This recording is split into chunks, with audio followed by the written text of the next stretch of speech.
But I want to ask about the dark part. You had mentioned that your spirituality was, witchcraft. For you, the perspective is that you can use witchcraft for good. You can. Yeah, I mean, in South Africa, it's very misunderstood. You can heal people with witchcraft. It doesn't have to be satanic. You can use witchcraft for positivity.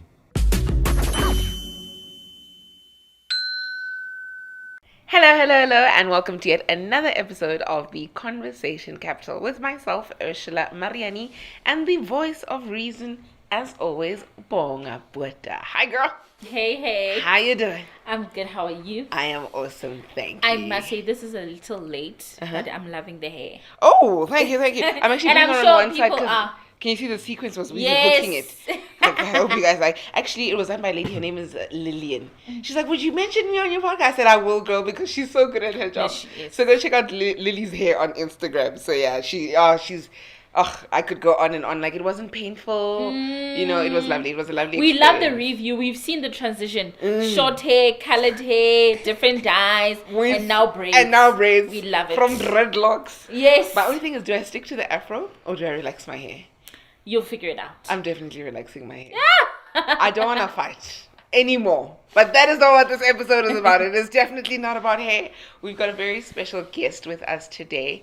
And just before we started the show, I said, should I refer to you as Gogo Omkhulu? Dan Paige is with us. So let's just say the white sangoma. Hi and welcome. How are you, Dan? I'm good. How are you? I'm awesome, thank you. So you said you'll clarify once we start recording. Do we say Gogo or do we say Mkhulu?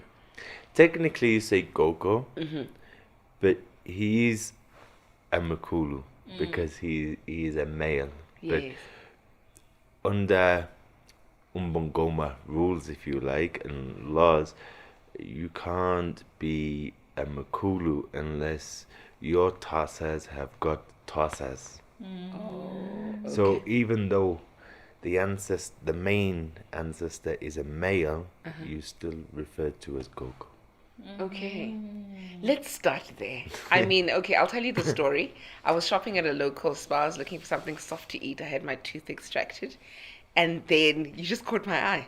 And I tried not to stare, but I was clearly staring because I was like, is that a white sangoma? Is that a white sangoma? And now I'm trying to shop, but I keep glancing over at it. And then eventually, because I can see other people are also staring, eventually I'm just like, okay, I've got a podcast. Please come on to my podcast. And he's like, yeah, sure. Only to find that you're actually well seasoned in the podcast. Yeah, I can imagine everybody jumps to have you on their podcast. I wouldn't say everybody, but I've been on a few podcasts. Yes. So let's start there. I mean, this is something that's different for us as South Africans. We've always known that this is a black culture, black religion, or black spirituality. So how does it it happens all the time where, people even like mock because my grandfather's white, they'll mock and be like, I know you wouldn't know anything about tradition because your ancestors are white, And then I see you and I'm like, that, who's laughing now, So yeah, if you could just, tell us a little bit about how did it start? Did your spirituality start with African spirituality? Or did you have another journey before? And in your journey before, I find this... Actually, no, I'll get to that question. Yeah, let's start with this one first. Okay. So, me and my family, we was always gifted. But the only difference is we didn't know there was an Umbongoma side. So, an African spirituality side. But where a lot of people get confused, I guess, with the whole... oh, you're white and you're a sangoma, is a majority of people, they either have to be Umdao or Unguni or both, right? And so with Umdao especially, that is the worst one, the most jealous one, that has the power to just completely destroy your life if you don't pay attention to the calling. But one of the signs of you having a spiritual calling, even as an African, is dreaming of either Malungus or Indians or Chinese in the water. And that goes back to like 100, 150 years ago when all that messed up stuff was happening during like the slavery times. And obviously at that time there was relationships, there was abuse, there was everything. There was a lot of like sexual abuse and also relationships. So there was then kids born from that situation. So then those kids then had kids who had kids, but obviously in order for you to be umbongoma, inyanga, sangoma, amagedla, there has to be umdao or unguni side, well, typically both.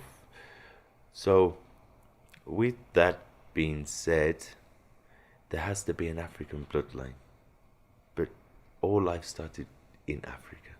Sure. So somewhere down the line, there is a bloodline in everybody.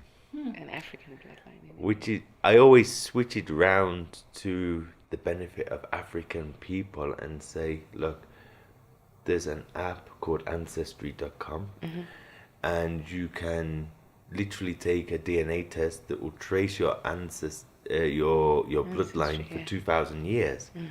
So all of these African people that are struggling to, let's say, get to America because of job opportunities or business opportunities, or UK or anywhere in Europe, all they need to do really is take that test. Because if they take that test and it goes from Africa 2,000 years forward, then there is going to be a bloodline in America. There's going to be a bloodline in the UK. And if you can prove that you have a bloodline there, then they can't refuse you a visa.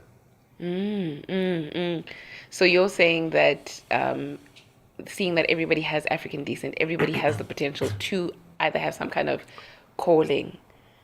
Everyone has the potential to have a calling. There's a lot of white people that I've met. I say a lot, maybe 5 or 6 people. That because after I did my first Utasa, which was 8 months, then I graduated. I graduated with at the same time as my ex-wife, and we then opened up a muti shop together. So like a natural medicine shop together to appeal to all of your audience. So then there was people that would come and we would know, because the moment that they walked in, we knew what pains, what things were happening in their life. We knew they had dreams, but the problem is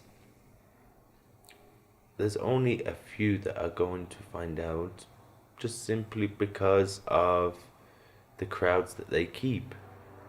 You know, that, like I've said previously before, if you're someone, without being judgmental, but if you're someone who stays in Santon and only associates themselves with white people, what is the chance of coming across someone who's going to tell you that you've got an African spiritual calling?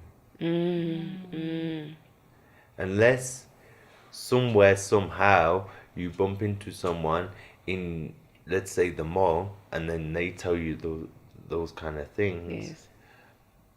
But with myself, it was different, because I already knew I was spiritually gifted. And the things that was said when it was brought to my attention, everything was on point. But typically, if even myself, if I was to approach another white person or an Indian person or Chinese person and tell them that they've got a spiritual calling, they might listen, but they're not going to accept it, or they'll most likely dismiss it. Even if they take the numbers and say, okay, fine, I'll get back in contact. They won't.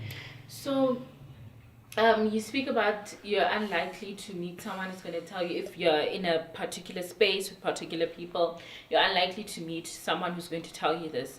But often what we hear is that it's not necessarily always someone who's going to tell you, but you maybe get sick, or you dream, or there's this thing that you can't solve, and then finally you consult, and then you find out. How did it happen with you? What was happening? To say, okay, I've always known we have a spiritual inclination, but then I need to take it a particular route. And firstly, what was the spiritual Yes, inclination yeah. I that want to you say, guys yeah. had? Please start with what was the spiritual inclination, and then what Yes. made you now launch into African spirituality? Okay, so someone made a joke about it previously before about being able to see dead people. Oh. So me and my family, we were able to see things such as like dead people, spirits. Spirits would attach themselves to us because they, like with the African spirituality side of things, once they realize that, oh, this person can actually see me, or they can feel my presence, now I'm getting the attention that I need in order to cross over to the silver line, because a lot of these spirits, they're trapped, and it can be something as simple as they wanted me to pass a message on to you, for example. Maybe they passed on in the middle of an argument and they said they hated you when really they didn't. And so it was more clairvoyant.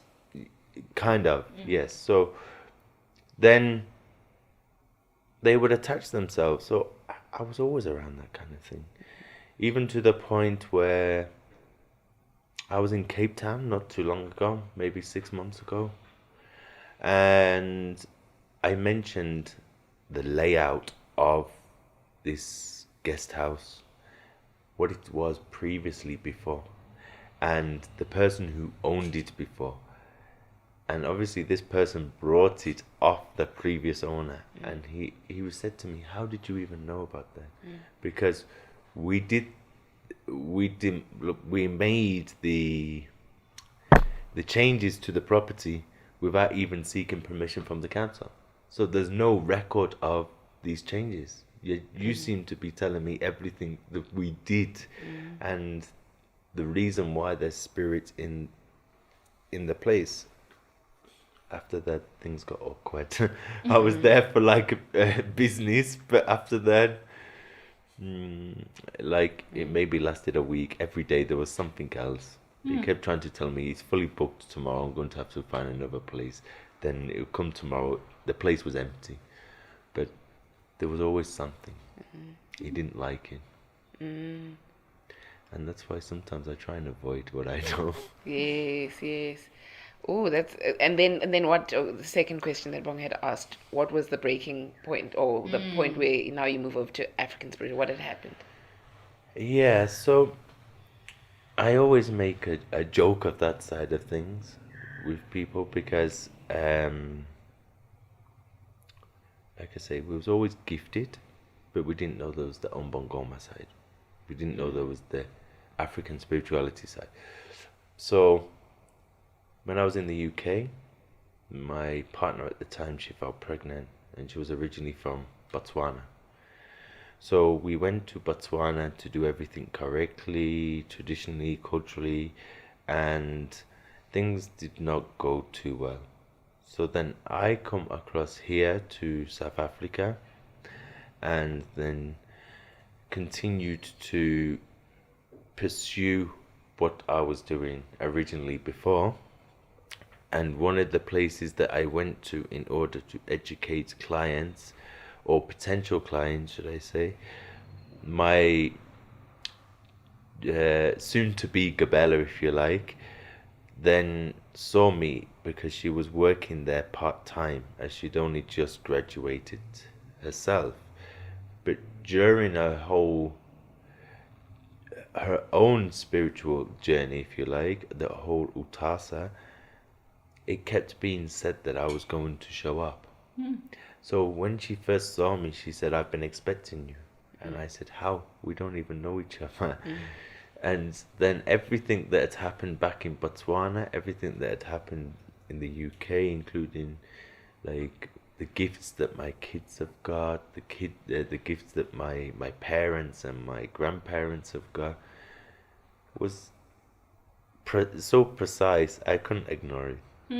And she meant I lost a certain financial figure that if you mentioned it just to anybody in random, you would sound like a madman or a madwoman. Even though at the time I was at Mandela Square, you would still seem crazy if you said it to anybody. So the fact that she mentioned that exact figure, she already had my attention. Then I listened to the rest. Then she said, look, it's not the right time or the place to get into it more deeply, but I just wanted to prove to you I know my story, you know? So I said, okay, fine. We exchanged numbers, and then about a week later, I then went to her place to then find out more about what it is that she was trying to tell me. And that's when she said. And then what made you say yes?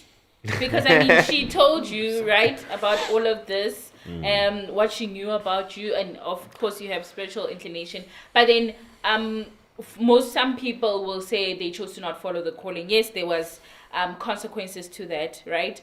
But what made you say, I'm taking this on? I'm not going back to my normal life, etc. Well, she gave me that option. Obviously, over the time of the week of which we first made conversation, and the time of me going to the place, her own place, if you like, we'd had conversations in between, and she got to understand my situation and the things and she already knew of the things that had happened, right? So she already knew my life story, if you like, and she knew what I needed to do. So she gave me that option. She said to me, look, do you want to recover financially, or do you want to answer and then recover? But at some point, you're going to have to answer. Otherwise, history is going to repeat itself. Which, at the point that I was at in life, at the time, it was impossible to.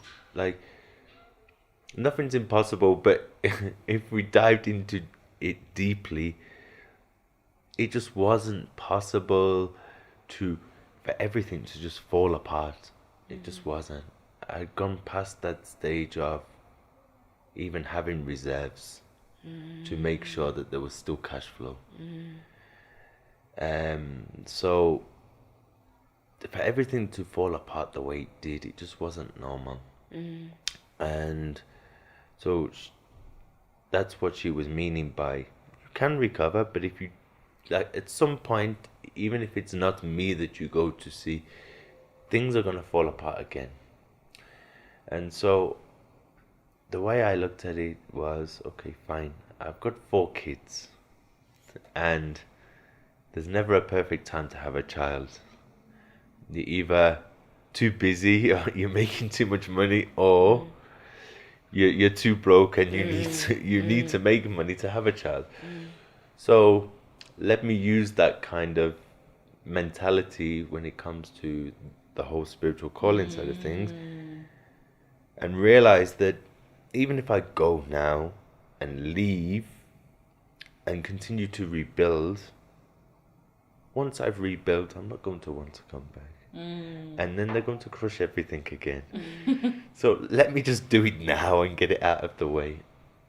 So they were surprised though when I said, oh, okay, fine. let's do it." So you left everything in the UK.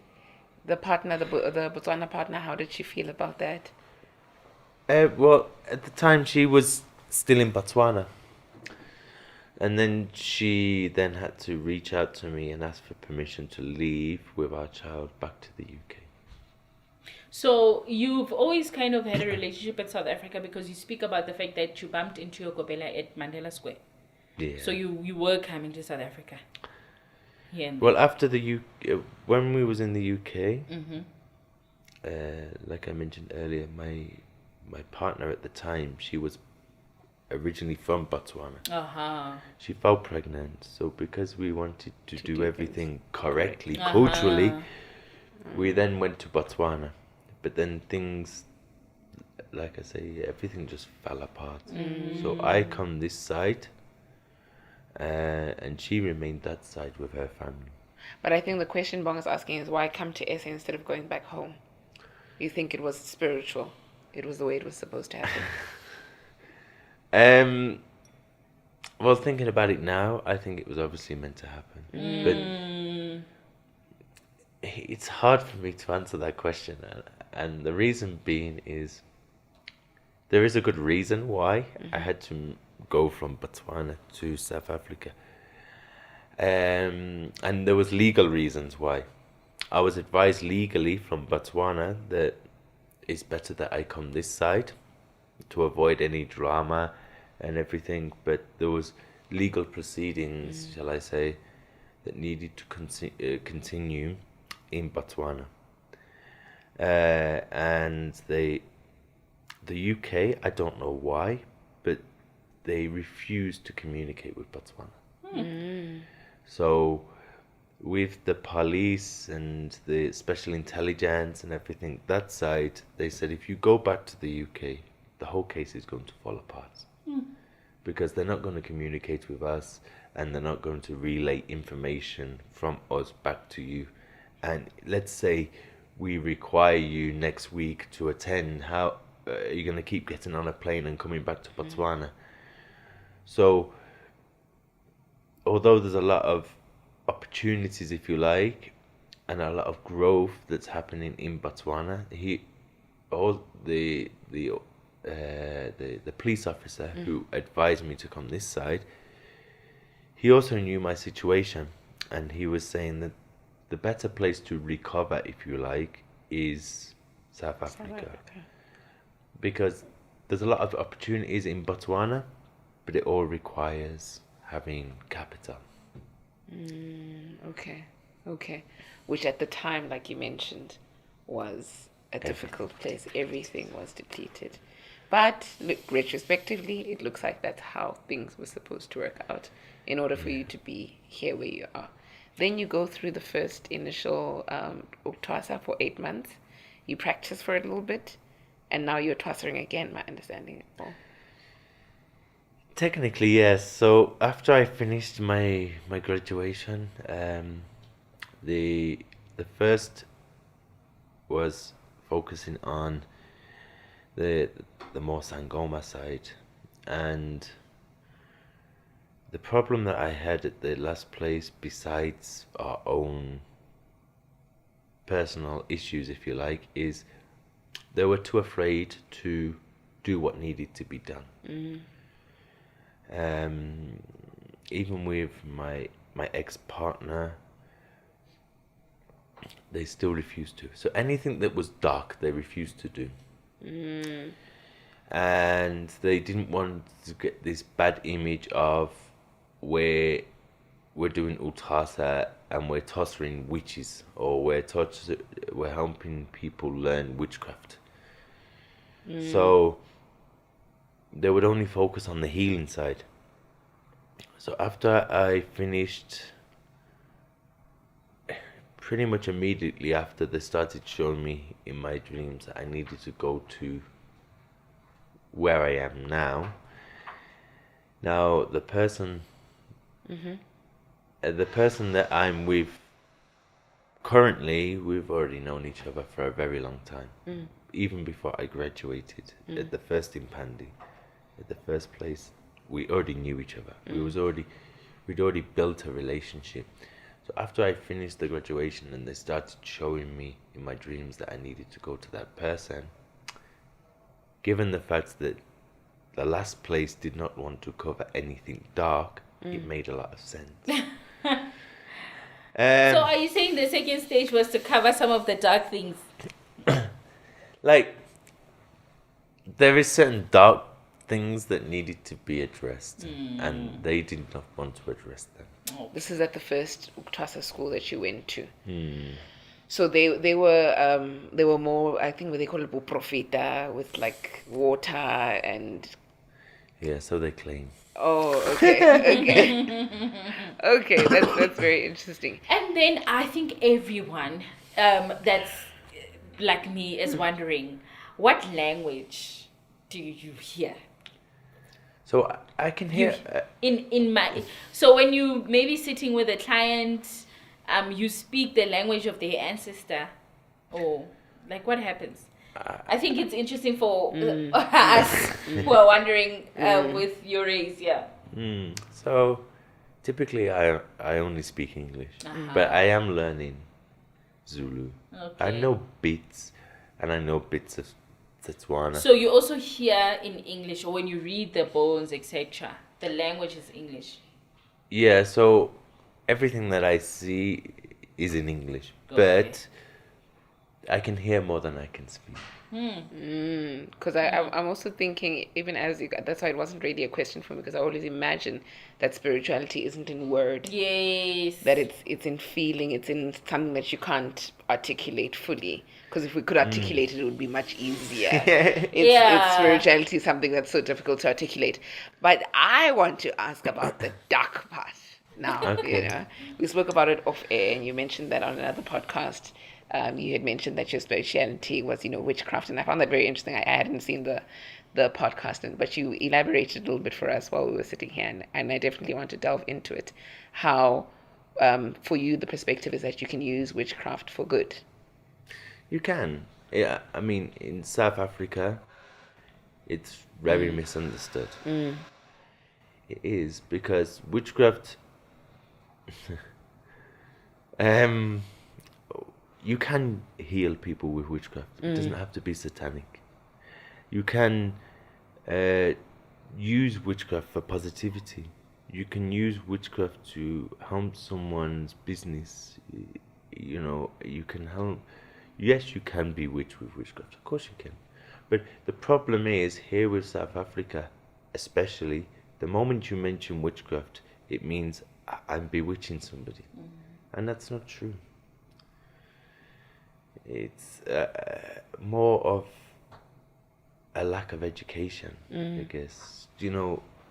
Like I mentioned earlier, those who wanted to listen to that snippet that was used to promote that podcast, if you like, and don't want to listen to the full story, that's their problem. And it's those people that you'll find that always want to comment.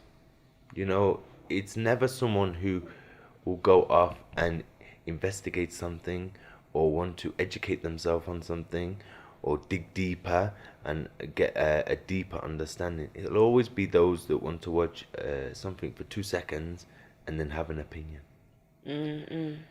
And most of the people that I argue with,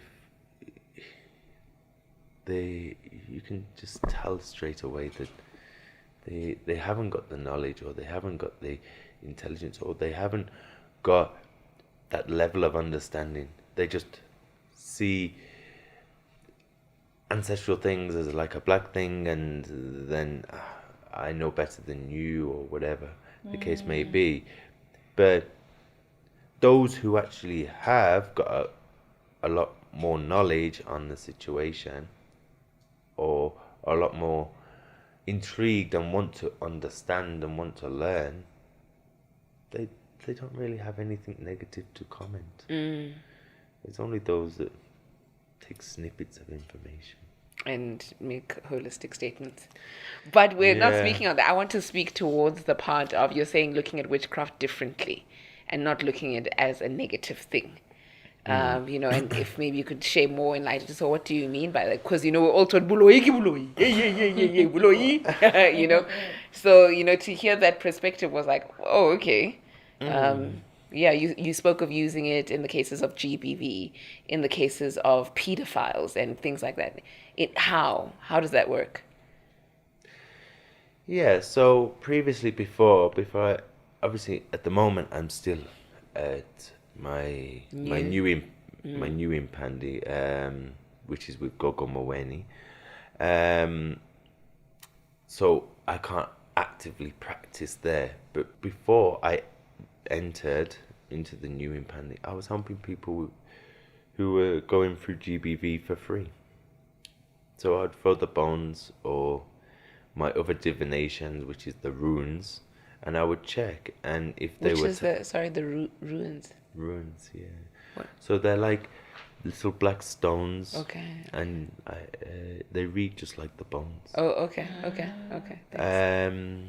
They go back to more like the Greek, Egyptian times. But I would check if someone is telling me the truth. Because as much as a guy can be wrongly accused, a woman can be very malicious if, let's say, they did not want to break up in that relationship, or there was something bitter anyway. And so if the guy's cheated on them in their relationship and they just point blank want revenge, I'm not going to harm them. Okay.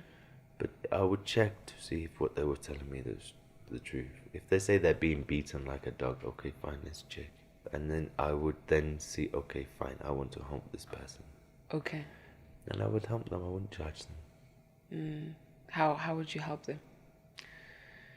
It depends on the situation. Like we mentioned off camera, if a woman's being beaten like a dog and it doesn't matter, no matter how much she tries, the guy just will not leave, then I would make that guy believe that he's left on because he wanted to leave. Okay. If it was a child going through sexual abuse, there were certain rituals I would do to make sure that the child could no longer be abused. So like, causing impotence and things like that. Yeah. Okay. What we're learning from this, honestly, is that spirituality is as fluid as we think it is.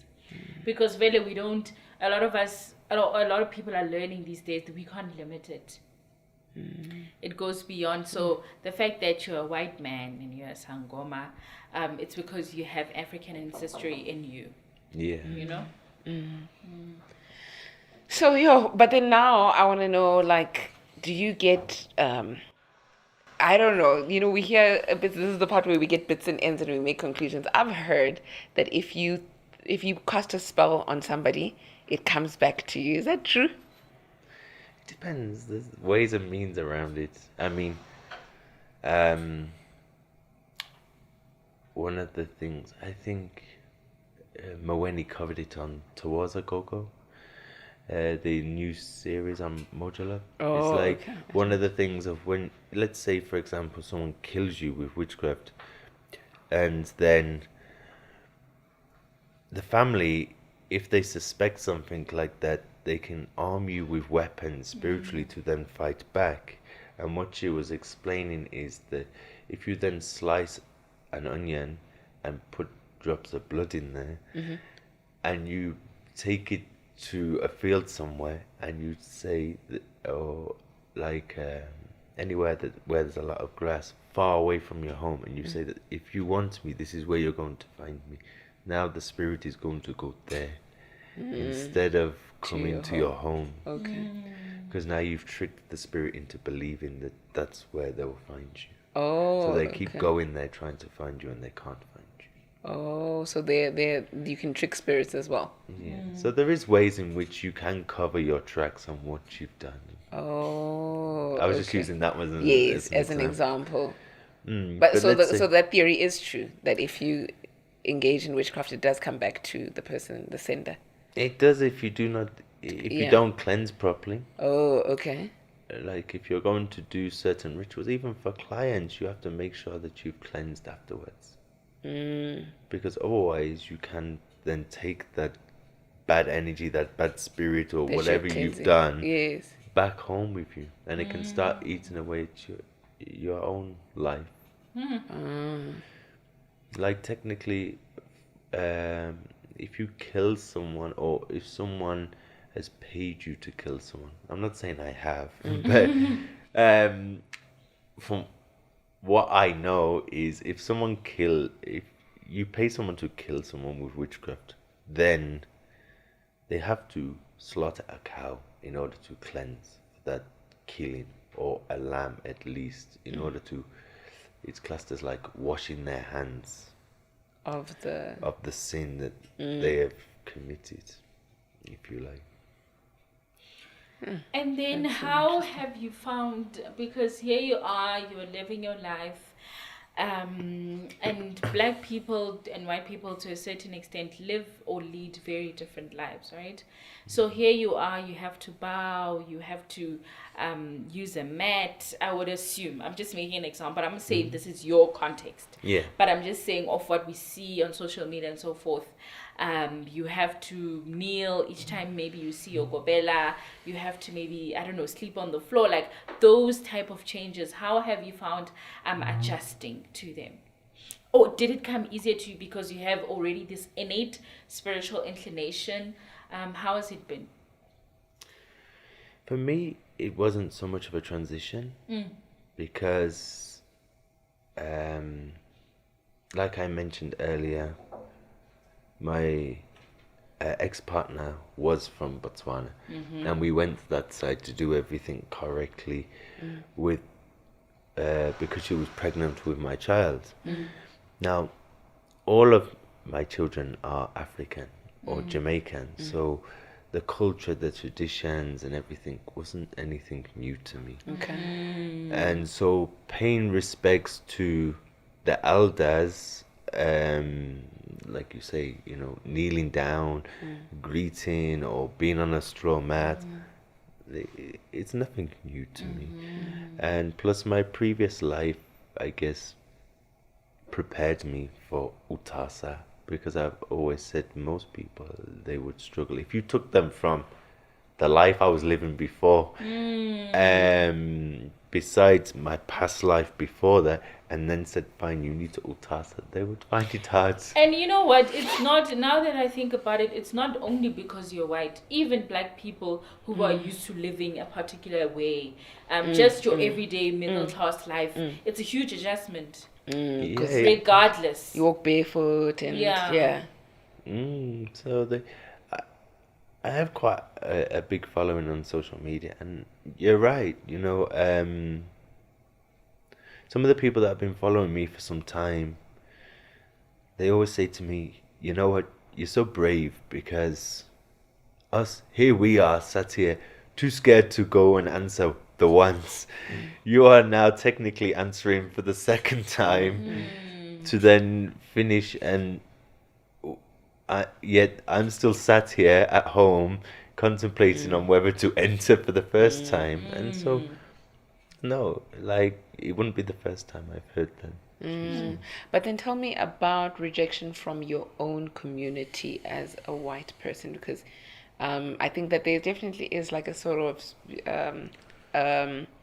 or maybe a stigma of like culturally white supremacy, to like, you know, which is like for your peers and the people around you, you know, your Hausa guys, I don't know how it works, and to be seeing you kneeling then to like a black female and things like that. How have you experienced rejection from your own people? That's the question.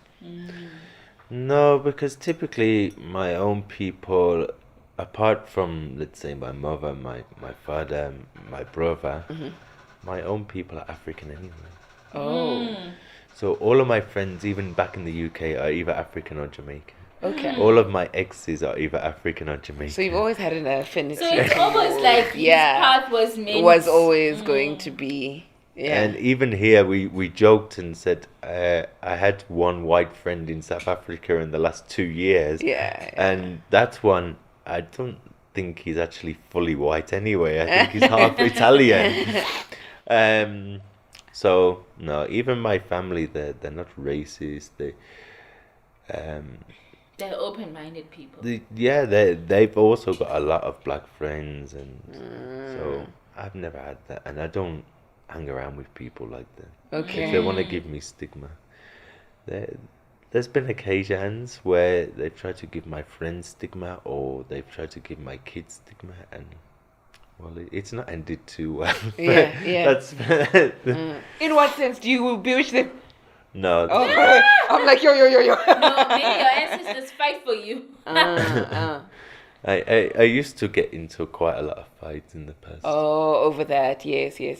Naturally, as a man defending his children and his family. But even my friends, you know, because of the circles that I grew up in, and then there would be, like you say, some guy who wanted to be racist to one of my friends. And the thing is with me is that it doesn't matter how close we are or not. If we go out as a group, we should be leaving as a group. If there's trouble, as you know, if we go out as the four of us and there's trouble, then we should all be there for each other. And so we went out one time, and well, it didn't end too good. Yeah.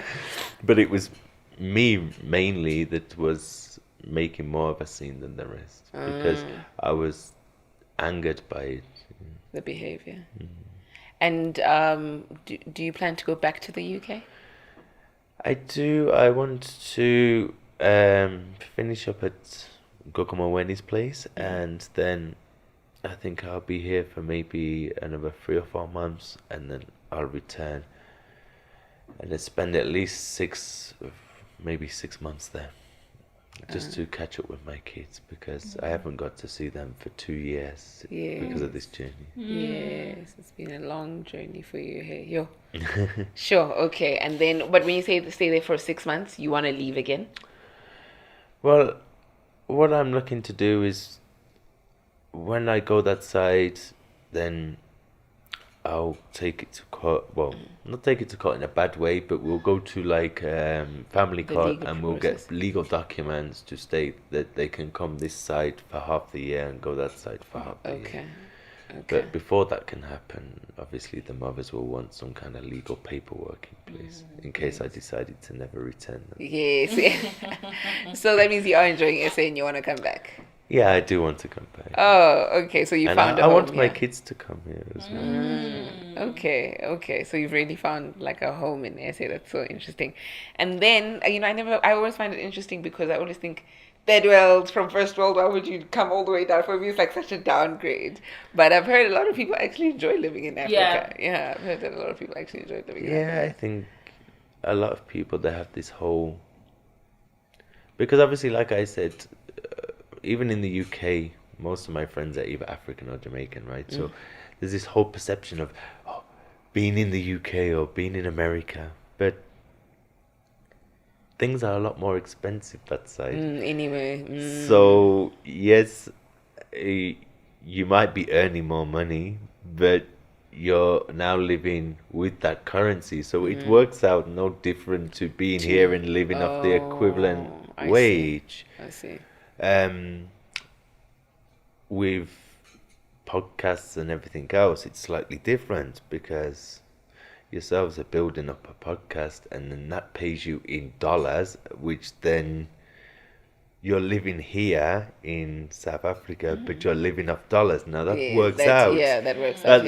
If you've got US clients or US or UK customers paying you and you're living at the living cost of South Africa. Then that works out. That's me and my friends always say that's the dream. To earn in like pounds, euros, dollars, but be living in Africa. Then you've kind of struck gold. Then you're living nicely, Yeah. of very little amount of pounds or dollars. But to be that side and think, okay, I'm getting 20k in rands, but even your rent's 15k before you've even started, then it's pointless.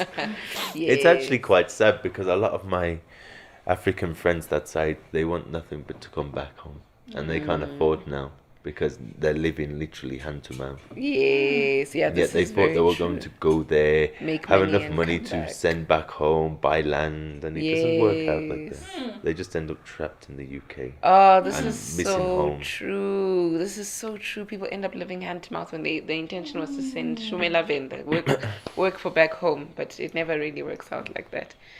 Then, closing comments, the show is coming towards an end, but I want to know, I can see what is really happening, but I want to know more on the witchcraft element. If somebody's watching at home and they want to type in the comment box, I think I'm being lawyered by ABCD. What's your advice to them? Like, how do you identify that, this is black magic? What's the number one identifier? Well, unless it's a spiritual calling, then there has to be certain level of coincidence, right? So, for example, I have a lot of people trying to bewitch me, and every time we was laughing about what we were saying, I was saying off camera about I was actually here earlier, and yet then I had to come back. There is always some drama. It doesn't matter whether I'm turning up at a podcast. I was at Mojalav just the other day. The morning of going to Mojalav, I wake up, my phone's broke. For no random reason, I just wake up, the phone's broke.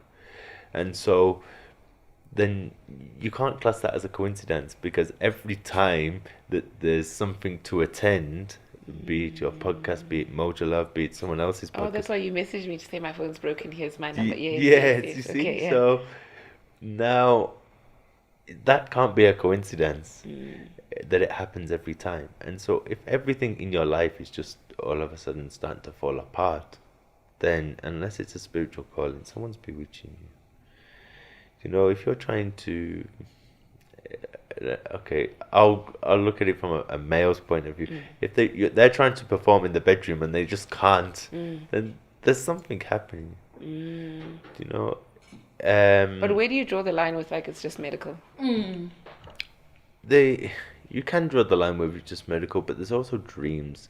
Like, as much as it's gonna sound funny, me saying it to you, but if you dream of white people, yes, again, unless it's like an umdao calling, then it's witchcraft. Someone's bewitching you.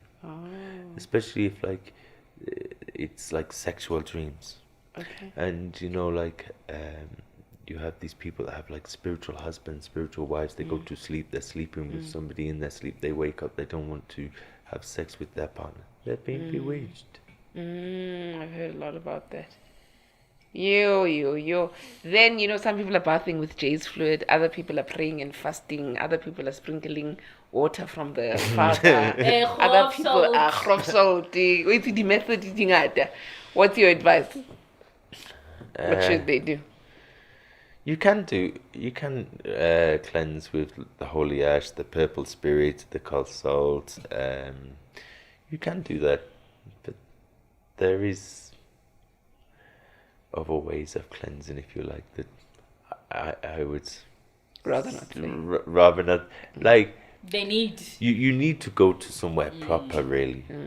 You know, because if someone knows their story, that's holy hash, that coarse salt, and it's not really going to last you too long. Oh. Like, for example, like I said, I'm at Gogo Rodger's place, right? Now you can go off, you can use your holy ash, your purple spirit, your coarse salt. If she was bewitching you, that isn't really going to help you, and it's not going to help you for too long. Okay. Maybe help you cleanse, but then what happens if it's somewhere in the house? What happens? You know, that's why you should really cleanse the house. You should cleanse yourself. Better to palazza than and to throw than to use the coarse salts, the holy ash, and steam.